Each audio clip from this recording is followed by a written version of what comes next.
Hello guys, আজকে আমরা এমন একটা ট্যুরে যাব যা আপনি কোনোদিন বলবেন না। আমরা এমন একটা ট্যুরে যাব, সবাই সিট বেল্ট বাঁধেন। Very excited tour.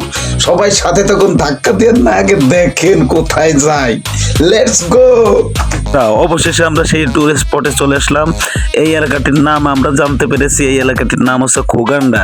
কিন্তু মুরব্বীদের মতে এবং ইতিহাসবিদ যারা আছে তাদের অনুযায়ী এই এলাকাটির নাম ছিল আগে খুলনা। কিন্তু ওগান্ডার সাথে অনেক রীতি রেওয়াজ এবং বৈশিষ্ট্যের কারণে এই এলাকাবাসী এই এলাকার নাম দিয়েছে খোগান্ডা ওরফে খুলনা। যাই হোক, এই জায়গার সবচেয়ে বড় বৈশিষ্ট্য হলো কারেন্ট। এই জায়গার কারেন্ট হচ্ছে হালকা বাতাস হলে কারেন্ট চলে যাবে, জোরে বাতাস হলে কারেন্ট চলে যাবে।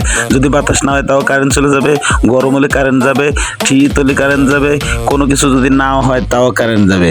অনেক সরকার বদল হবে কিন্তু এই খুলনার এই খোগান্ডার কোনো উন্নতি কোনোদিন হবে না, হয়নি এবং হওয়ার কোনো সম্ভাবনাও নেই।